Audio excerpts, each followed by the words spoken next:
Halo rekan-rekan, perkenalkan nama saya Marion Mulwere dari Program Studi Ilmu Keperawatan Fakultas Kesehatan Universitas Kristen Indonesia Maluku. Di sini saya akan menjelaskan tentang patofisiologi DM. Tapi sebelum ke patofisiologi DM, kita harus tahu dulu DM itu apa. Jadi DM itu adalah suatu kumpulan gejala yang timbul pada seseorang yang disebabkan karena adanya peningkatan kadar gula atau glukosa darah akibat kekurangan insulin baik absolut maupun relatif. Kemudian patofisiologinya, penyakit diabetes mellitus terjadi akibat berbagai faktor, diantaranya virus hepatitis B yang menyerang hati dan merusak kelenjar pankreas, terutama sel beta. Kemudian terjadi gangguan produksi insulin. Insulin bekerja merubah glukosa dalam darah menjadi energi atau tenaga yang digunakan oleh sel. Juga ikut mengatur metabolisme lemak dan protein dalam tubuh manusia. Akibat kekurangan hormon insulin, glukosa dalam darah meningkat dan tidak digunakan dengan baik oleh sel. Bahkan glukosa hanya berkumpul di dalam darah dan beredar ke seluruh tubuh. Akibat naiknya kadar gula darah, penderita mengalami kelebihan gula dalam darah yang harus dikeluarkan melalui urin. Glukosa merupakan zat yang bersifat hipertonik sehingga menyerap cairan tubuh, terutama cairan ekstraseluler yang kemudian dikeluarkan melalui ginjal. Jika konsentrasi glukosa dalam darah cukup tinggi, ginjal tidak dapat menyerap kembali semua glukosa yang tersaring keluar.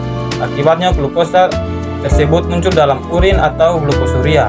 Ketika glukosa yang berlebihan diekskresikan ke dalam urin. Ekskresi ini akan disertai pengeluaran cairan dan elektrolit yang berlebihan. Keadaan ini dinamakan diuresis osmotik. Sebagai akibat dari kehilangan cairan yang berlebihan, pasien akan mengalami peningkatan dalam berkemia atau poliuria dan rasa haus atau polidipsi.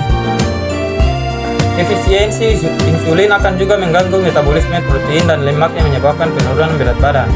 Pasien dapat mengalami peningkatan selera makan atau polifagia akibat menurunnya simpanan kalori.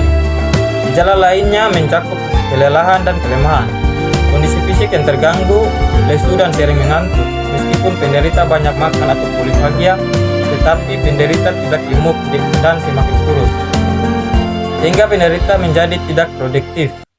DM mengakibatkan perubahan-perubahan seperti arteriosklerosis, diabetik neuropati, diabetik retinopati, diabetik nefropati, dan gangguan fungsi imunitas tubuh. Dalam keadaan normal, insulin mengendalikan glikogenesis atau pemecahan glukosa yang disimpan, dan glucagonesis atau pembentukan glukosa yang baru dari asam-asam amino serta substansi lain.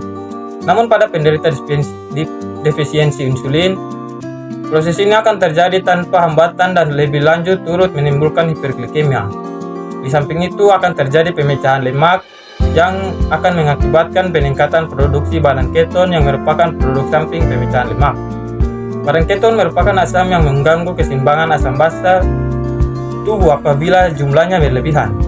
Ketoasidosis diabetik yang diakibatkannya dapat menyebabkan tanda-tanda dan gejala seperti nyeri abdomen, mual, muntah, hiperventilasi, napas bau keton, dan bila tidak ditangani akan menimbulkan perubahan kesadaran, koma, bahkan kematian. Sekian bisa saya jelaskan. Terima kasih.